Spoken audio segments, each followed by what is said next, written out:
Hello friends, welcome in Kiran learners academy. हम कर रहे थे एसएससी के उन सारे क्वेश्चंस का 100 क्वेश्चन का दोस्तों क्रैश कोर्स कर रहे थे जो अभी हाल फिलहाल में 2025 में जितने भी एग्जाम्स लिए हैं एसएससी ने। कोई भी एग्जाम हो, एसएससी जैसे स्टेनो हो, सीजीएल हो, सीएचएसएल हो, जो भी एग्जाम हुए हैं वो सारे क्वेश्चन हमने उठाए हैं यहाँ से। 100 क्वेश्चन में वो सारी टाइप आपके कवर हो जाएंगे, जो लेटेस्ट टाइप हैं, जो आजकल क्वेश्चन पूछे जा रहे हैं। अगर आप ये 100 क्वेश्चन लगा लेते हो, आप अपना कंटेंट रिवाइज करिए। आपको ज्यादा पीवाईक्यू पे ध्यान देने की जरूरत नहीं है। आप मॉक टेस्ट प्रैक्टिस करिए अपनी तरफ से, लेकिन आपको पीवाईक्यू पे सिर्फ ध्यान नहीं देना। आप ये 100 क्वेश्चन लगा लो, आपकी सारी टाइप कवर हो जाएंगी और पैटर्न भी आपका पूरा कवर हो जाएगा। तो चलिए अभी स्टार्ट करते हैं। इससे पहले 100 क्वेश्चन के हमने 3 पार्ट कवर किए थे। हर पार्ट में 25 क्वेश्चन रहते हैं। अभी है इसका ये पार्ट नंबर 4 और इसमें रहेंगे क्वेश्चन नंबर 76 टू 100 तक। तो स्टार्ट करते हैं। क्वेश्चन नंबर 76 में कहता है, in the following question the first and the last parts of the sentence passage are number 1 and 6। पहला पार्ट दिया हुआ है, आपको बताइए, जैसे लास्ट पार्ट दिया हुआ है, बीच वाले आपको अरेंज करने हैं। स्टार्टिंग कहाँ से है पैसेज की? ये स्टार्टिंग है, ये पहले वाला है। ये पहला है, ये स्टार्टिंग है। और क्योंकि कंटेंट थोड़ा सा ज्यादा है, इस पे टाइप किया हुआ मैटर ज्यादा है, इस वजह से थोड़ा सा प्रॉब्लम आई हुई है दोस्तों। तो आप मैनेज करेंगे इस चीज को, उम्मीद करता हूँ। अब देखो स्टार्टिंग किससे होगी, आपको देखना है। देखो स्टार्टिंग में तो ये the spacecraft initiated descent towards the red planet. अब देखो इसका मतलब क्या होगा, the spacecraft initiated descent towards the red planet, मतलब कि स्पेसक्राफ्ट ने जो रेड प्लेनेट है, कौन सा है, मार्स, इसकी तरफ उतरना शुरू किया। और सेकंड में कहता है, पी में कहता है the data gathered during this process will aid future mission, मतलब कि जो इस पूरे प्रोसेस से जो डेटा मिला है वो फ्यूचर मिशन के लिए क्या आएगा, काम आएगा, ये कहा गया है। और इसमें नेक्स्ट में कहता है the heat shield protected it from atmospheric entry, मतलब कि कहता है एटमॉस्फेयर में जब ये घुसा था उसके उस टाइम हीट शील्ड ने क्या किया, स्पेसक्राफ्ट को ज्यादा जो गर्मी थी उससे बचाया, कह सकते हैं। और देखो क्वेश्चन करने का तरीका अलग है। क्वेश्चन करते हैं ऑप्शन से, मैं पहले समझा रहा हूँ आपको थोड़ा सा ट्रांसलेशन कहना, क्योंकि क्वेश्चन पहले सबसे पहले क्या आपको समझ में आना चाहिए। ये कहता है soon after the parachutes deployed successfully, मतलब उसके तुरंत बाद क्या हो गए, पैराशूट खुल गए। ताकि स्पीड क्यों खुले, स्पीड कंट्रोल हो उसके, तभी खुलते हैं, उसके लिए खोलते हैं। नेक्स्ट कहता है इंजीनियर्स, एस में कहता है engineers monitored every second of the landing sequence, मतलब कहता है जो इंजीनियर्स थे लैंडिंग के हर सेकंड को ध्यान से मॉनिटर कर रहे थे। इस landing marked a historic step in interplanetary exploration. अब ये क्या था, एक कहते हैं interplanetary exploration, landing mark the historic step, ये क्या था, एक ऐतिहासिक कदम था। इस चीज में इंटरप्लेनेटरी एक्सप्लोरेशन में क्या था, एक ऐतिहासिक कदम था, ये कह सकते हैं ऐतिहासिक कदम था। चीज आप देखोगे लॉजिकली यहाँ पे, soon after the parachute deployed successfully, अब जो हीट शील्ड है उसके बाद पैरासूट कह सकते हैं लॉजिकल है खुलना। तो यहाँ पे सबसे पहले तो क्यू के बाद कौन सा आएगा, आर आएगा, ही आएगा दोस्तों, क्यू के बाद तो आर आएगा। ये ऑप्शन बाहर हो गया, ये ऑप्शन भी बाहर हो गया। अच्छा ये दो ऑप्शन लॉजिकली हम देखें, आपको एलिमिनेट कर रहा है इन दोनों में से। अब सबसे पहले क्या होगा, एटमॉस्फेयर की बात हुई, ठीक है, हीट शील्ड की बात हुई, फिर पैरासूट खोलेंगे और फिर इंजीनियर क्या करेंगे, उसको मॉनिटर करेंगे। इंजीनियर क्या करेंगे, मॉनिटर करेंगे। मतलब कि सबसे पहले तो हम कह सकते हैं क्यू आएगा, क्यू के बाद आर आएगा, और आर के बाद क्या आएगा, आर के बाद आएगा जी, मतलब मॉनिटर कर रहे थे इंजीनियर, और लास्ट में क्या आएगा, लास्ट में ये क्या था, एक ऐतिहासिक कदम था, मतलब वो बात आएगी फिर। ठीक है, और मतलब लास्ट में जो इंफॉर्मेशन वहां से क्या हुई, गैदर्ड हुई। ठीक है, या कहते हैं डेटा फॉर फ्यूचर, जैसे इसमें दिया हुआ है the data gather during this process will aid future mission. ठीक है, जो यहाँ से डेटा मिला है, जो इसका क्या रहा है, रिजल्ट रहा है इस पूरी कह सकते हैं जर्नी का। इस तरह से लास्ट में आएगा P Q R S P, Q R S P, ये ऑप्शन बार हो गया। राइट आंसर होगा ऑप्शन डी।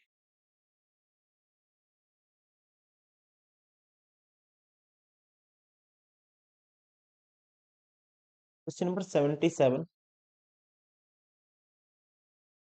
इसमें 77 में वही है, स्टार्टिंग 1 से है, स्टार्टिंग यहाँ से है, स्टार्टिंग यहाँ से है दोस्तों, ये 1 नंबर है, और ये लास्ट में 6th नंबर है, ये लास्ट में 6th नंबर है, और बीच वाले सेंटेंस जैसे पी दिया हुआ है, फिर क्यू, और ये आर, ये एस, अरेंज करना आपको।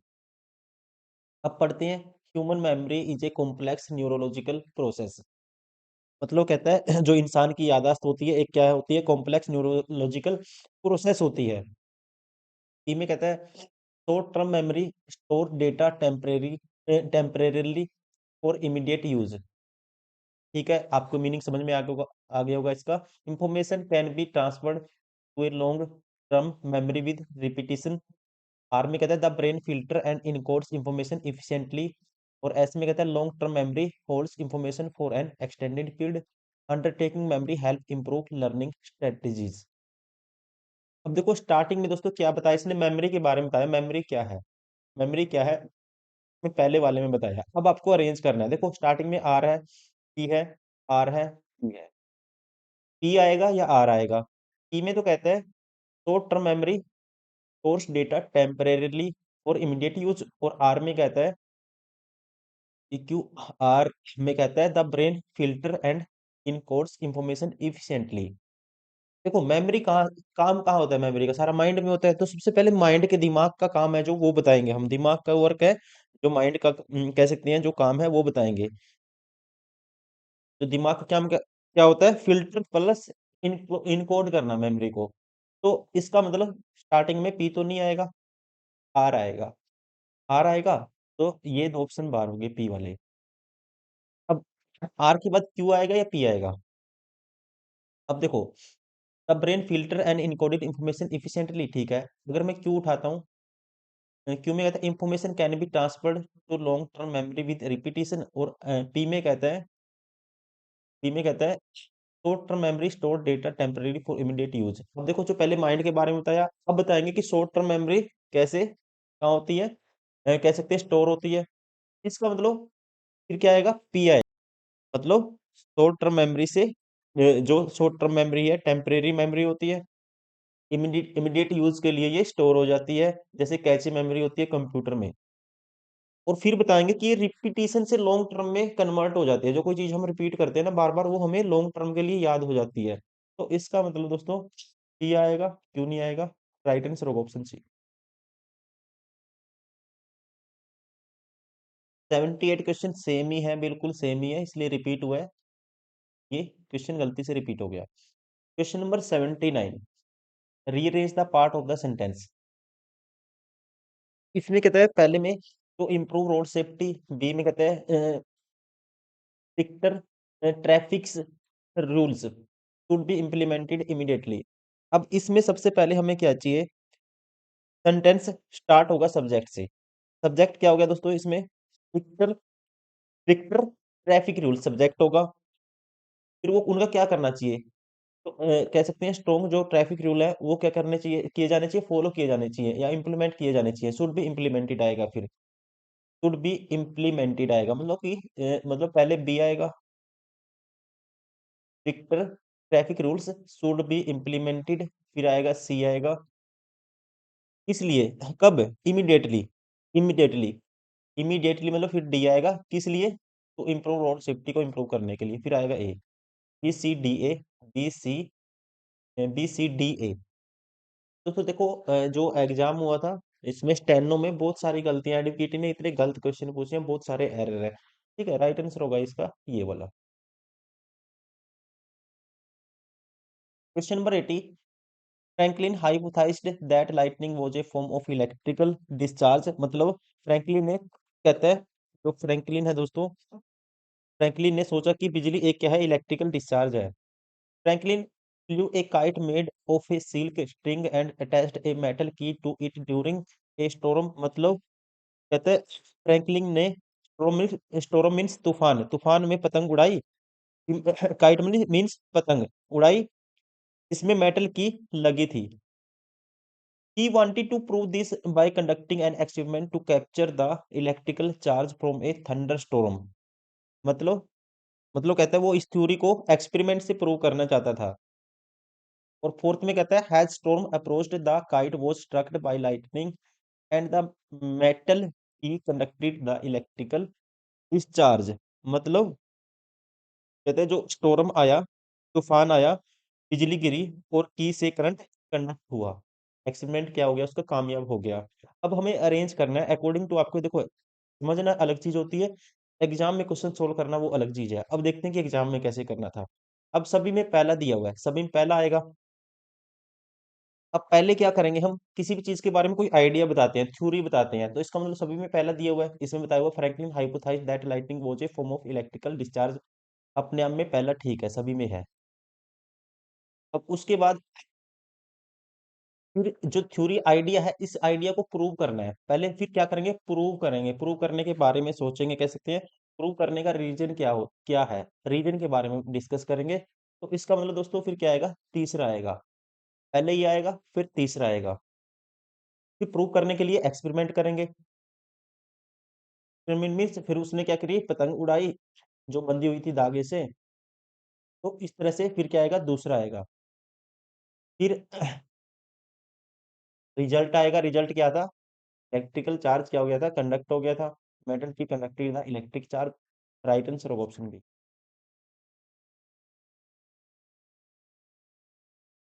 क्वेश्चन को करने से पहले आपको सबसे पहले दोस्तों देखो, पूरा पैसेज भी पढ़ सकते हो, लेकिन आपको थीम समझनी है। कहने का मतलब पैसेज में क्या है वो समझना है, जल्दी से आपको पढ़ना है पहले एग्जाम में।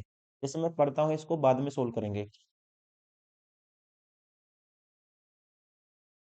मार्क, स्टार्टिंग यहाँ से, mark year for many year many young professionals choosing a career is no longer just about earning a salary, it is about finding meaning in what they do. Some are drawn to high paying jobs while other feel more as working in field that align with their personal values. This growing divide between passion and paycheck has led to tough decisions for many. While financial stability is important, ignoring one's true interest can lead a long-term dash. Experts suggest that a balanced approach is possible. One can pursue job and still nurture their passions through part-time work, volunteering, or creative outlets. However, such a path requires careful making. Impulsive career shifts without planning can lead to regret. It is important to evaluate not just income but also growth, purpose, and job. After all, the goal is not just to survive but to build a life that is both secure and best. मतलब passage की theme क्या है, passage में कहता है कि आजकल जो कैरियर सिर्फ पैसा कमाने के लिए नहीं है, बल्कि मीनिंग प्लस सेटिस्फेक्शन के लिए चुना जा रहा है आजकल। अगर अपनी पसंद इग्नोर कर दी तो क्या होता है दोस्तों, आगे चलकर प्रॉब्लम हो सकती है। इसलिए बैलेंस और प्लानिंग क्या होती है, जरूरी होती है। बैलेंस और प्लानिंग जरूरी होती है। अब पहला कहता है, पहले में भरना हमें क्या आएगा, choose the suitable option to complete the sentence one. Sentence one में क्या है, dash working in fields that align with their personal values.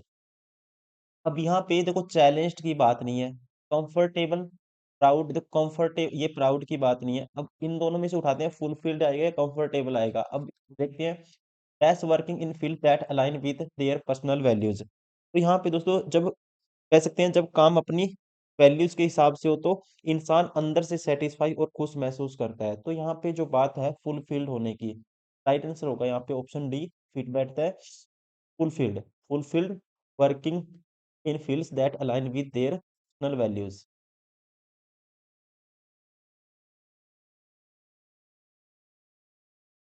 Second में बताना क्या है, choose the suitable option to complete the sentence two. ये fulfilled आया था, fulfilled working in field that align with their personal values. This growing divide between passion and paycheck has led to tough decisions for many. While financial stability important, ignoring one's true interest can lead to long-term dash. Experts suggest that a balanced approach is possible.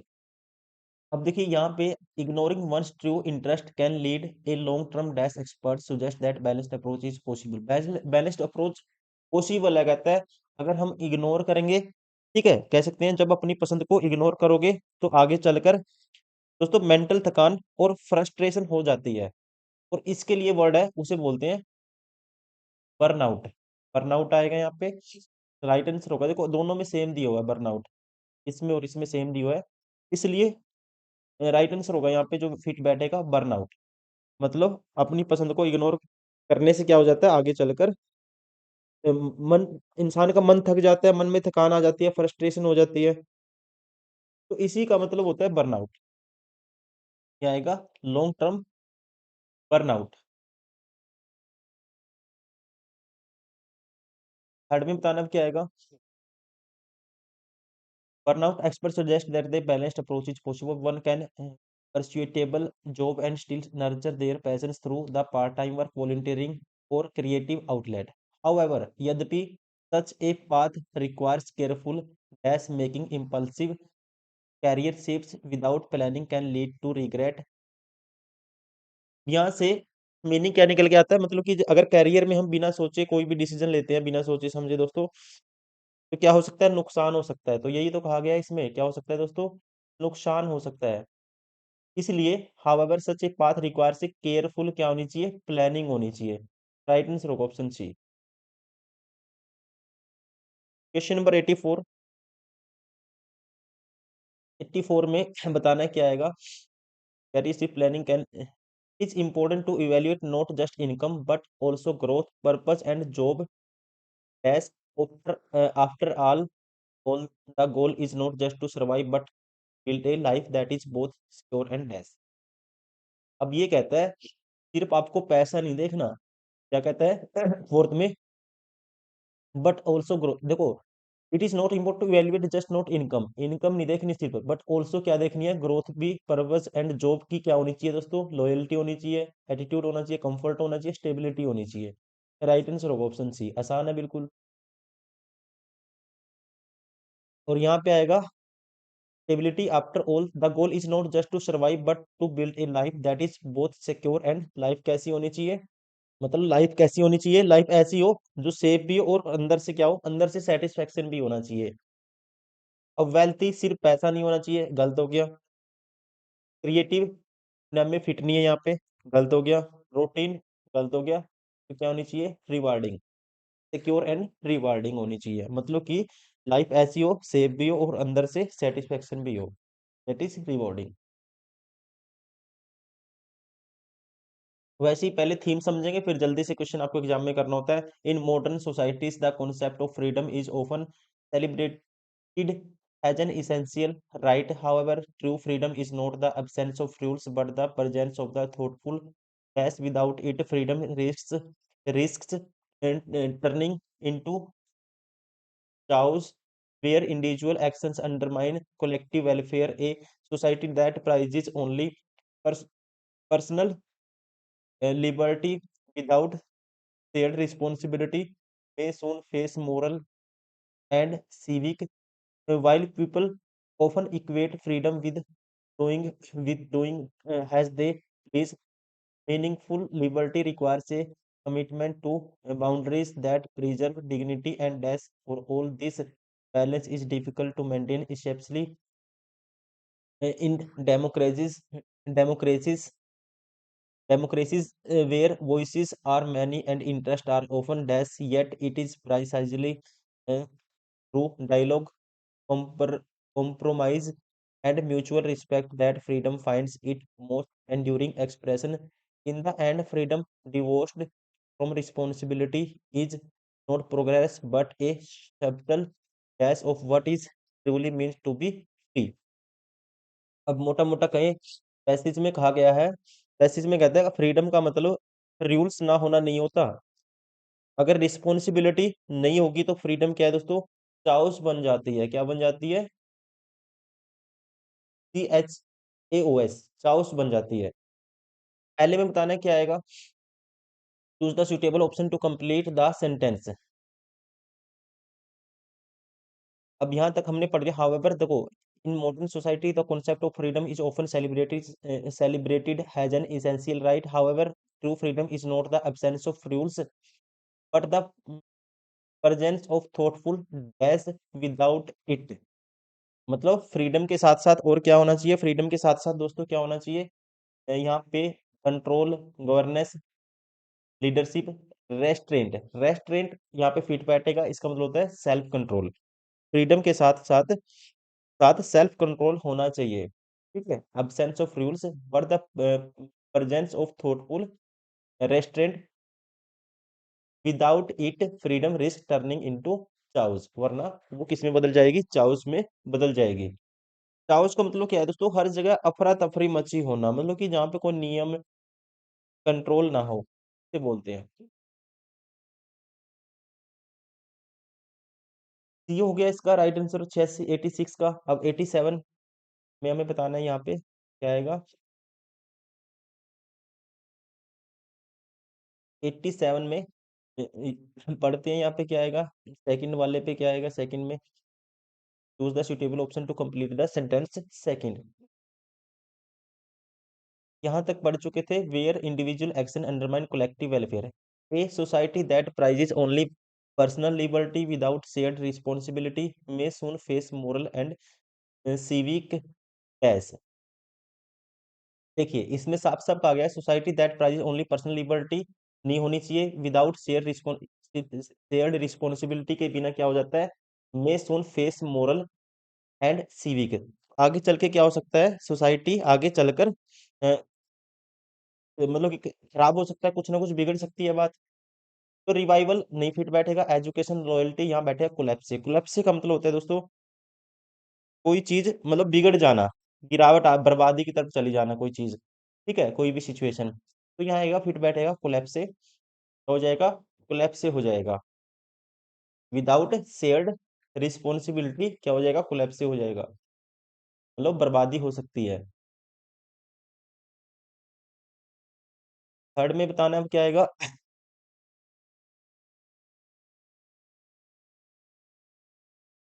let's say while people often equate freedom with doing as they please, meaningful liberty requires a commitment to boundaries that preserve dignity and as for all। अब दोस्तों यहाँ पे कहा गया है commitment boundaries that preserve dignity. Meaningful liberty का मतलब क्या है, फ्रीडम का मतलब सबके लिए क्या है दोस्तों, क्या होना, डिग्निटी एंड इक्वलिटी होना। Option D.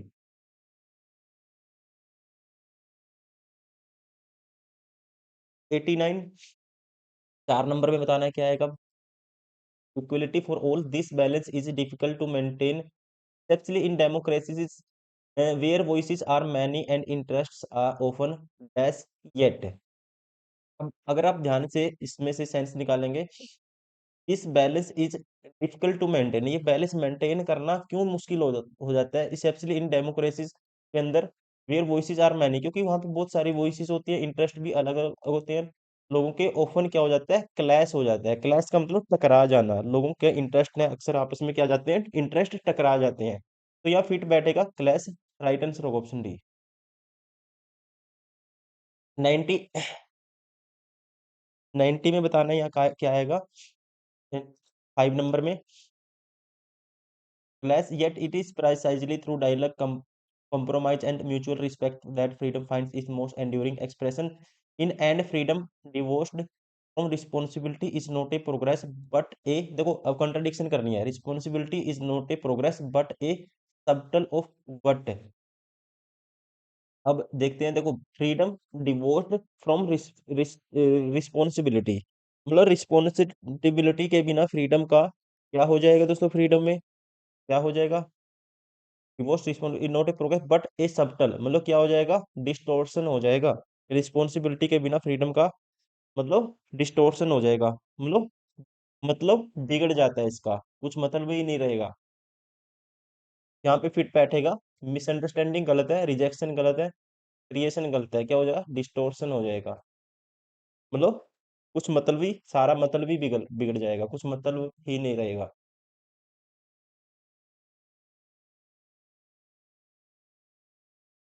अब इस पैसेज को पढ़ना है फिर आंसर करने हैं। पहले समझते हैं इसकी थीम क्या है, पैसेज में कहना कहना क्या चाह रहा है जो राइटर है। In the age of endless options from streaming services to social media platform, modern individuals face what psychologists call decision fatigue।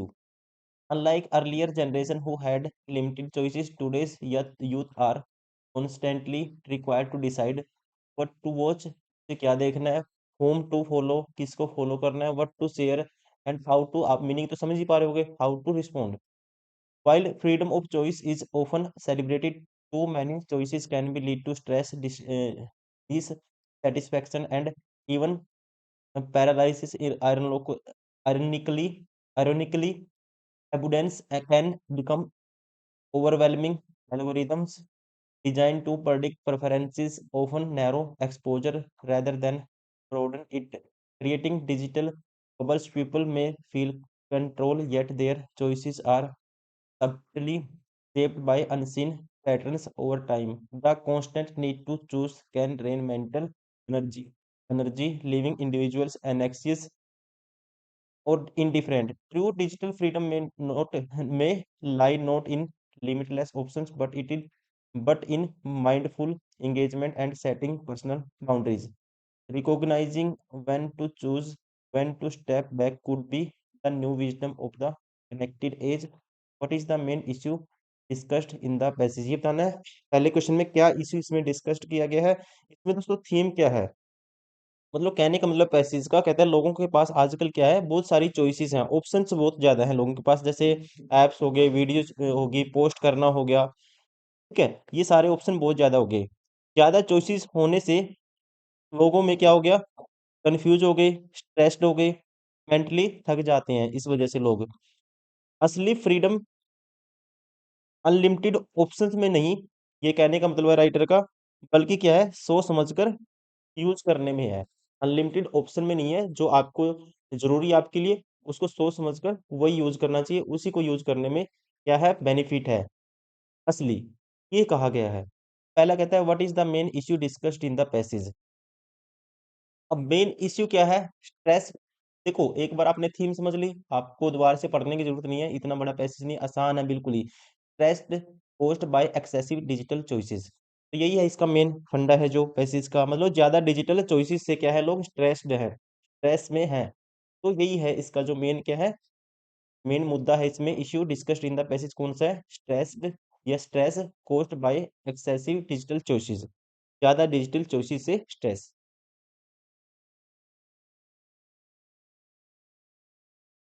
92 का बताना है what paradox is presented in the passage. Paradox means उल्टा, जो इसका असली सच्चाई क्या है, इसकी अपोजिट सच्चाई क्या है, what paradox is presented in the passage.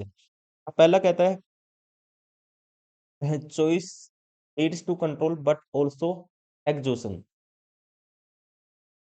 मतलब चॉइस कंट्रोल भी देती है और थका भी देती है, थका भी देती है, इसका मतलब ये निकलेगा technology helps only the rich, ये तो देखो इलॉजिकल है, कहता है अमीरों की हेल्प करती है टेक्नोलॉजी, लेस डेटा ब्रिंग्स मोर, ये भी गलत है, मोर एप्स मीन्स लेस प्रोडक्टिविटी, मतलब कहते हैं ज्यादा ऐप का मतलब क्या है, कम प्रोडक्टिविटी है, और लेस डेटा ब्रिंग्स मोर, लेस डेटा मतलब कम डेटा और ज्यादा, ये भी अपने आप में फिट नहीं है, जो फिट बैठेगा choice leads to control but also exhaustion, क्योंकि देखो चॉइस कंट्रोल भी देती है और का भी देती है। चॉइस लोगों को अच्छी लगती है, कह सकती है, फिर यही चॉइस होती है जो क्या करती है दोस्तों, आगे हमारे लिए प्रॉब्लम भी बन जाती है। यही क्या है, पैराडॉक्स है। पैराडॉक्स मीन्स आपको उल्टा बताना था, पैराडॉक्स उल्टा सच बताना था। उल्टा सच क्या है, अपोजिट सच क्या है, अपोजिट सच यही है, चॉइस अच्छी लगती है पर वही चॉइस आगे जाके प्रॉब्लम दे देती है हमें, यही पैराडॉक्स है। अब इसमें बताना है according to the author what may be a solution, इसका सॉल्यूशन क्या है। अब आपको ऑप्शन देखने से भी पहले इसका आंसर आता होगा, ठीक है, ऑप्शन देखने से भी पहले इसका आंसर आता होगा। तो यहाँ पे according to the author what may be the solution क्या है, सॉल्यूशन मतलब ऑथर ने बताया है कि हर चीज यूज करनी जरूरी नहीं है, हमें वो यूज करनी चाहिए, सोच समझकर यूज करनी चाहिए, हमारे ऊपर लिमिट रखनी चाहिए, जो हमारे काम की है वही यूज करनी चाहिए, यही सॉल्यूशन है। अकॉर्डिंग टू कह सकते हैं mindful engagement and limits, option C. What is the tone of the passage, की जो टोन है ये क्या है, what is the tone of the passage. अब देखो sarcastic, aggressive, indifferent, cautionary, cautionary tone है दोस्तों। कोशनरी का मतलब है ऑथर जो है इसमें क्या देता है, वार्निंग दे रहा है। ऑथर ऑथर क्या देता है इसमें, वार्निंग दे रहा है पैसेज में। अगर ध्यान नहीं दिया तो हमने क्या है, आगे जाके प्रॉब्लम हो सकती है इन चीजों पे, ये वार्निंग दी गई है, और इसी टोन को बोलते हैं, that is called cautionary tone. Option B.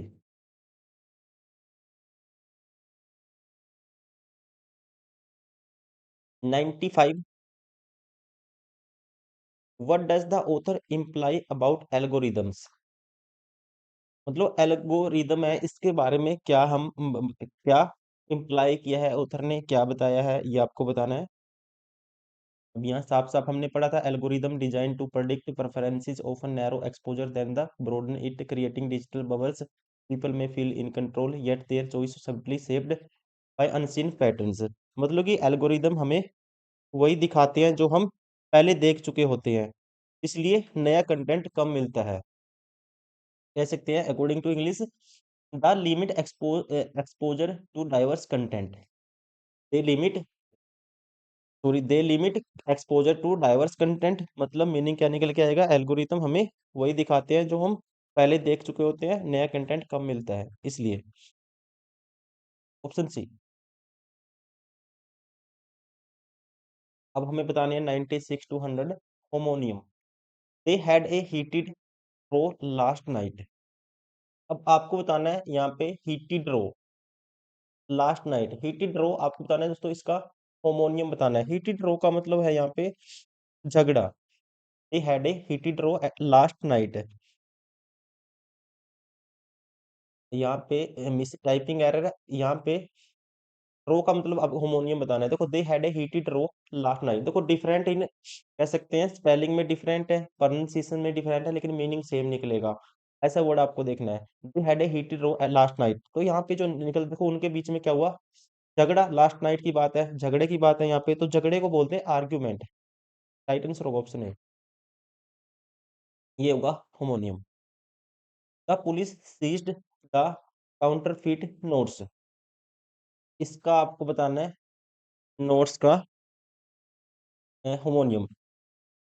Notes का मतलब यहाँ क्या होगा दोस्तों, नकली नोट्स से है, काउंटरफीट नोट्स नकली नोट्स से है, और ये क्या है, पैसे हैं, और क्या बोलते हैं इसको, कह सकते हैं करेंसी। ये होगा इसका homonym. 98। Select the most appropriate homonym. He was charged with theft. मतलब he was charged with theft. अब आपको चार्ज का मतलब बताना है भाई, उस पे क्या लगा, चोरी का आरोप लगा, मीनिंग ये निकल के आएगा, चोरी का आरोप लगा था, ये लगा। अब आरोप को क्या बोलते हैं, एक्यूज्ड बोलते हैं। सेम होगा इसका होमोनियम, राइट आंसर होगा एक्यूज्ड। मतलब प्रोनाउंसिएशन में डिफरेंट है लेकिन मीनिंग में सेम, तो यही है homonym. Select the most appropriate homonym. He was given a light punishment.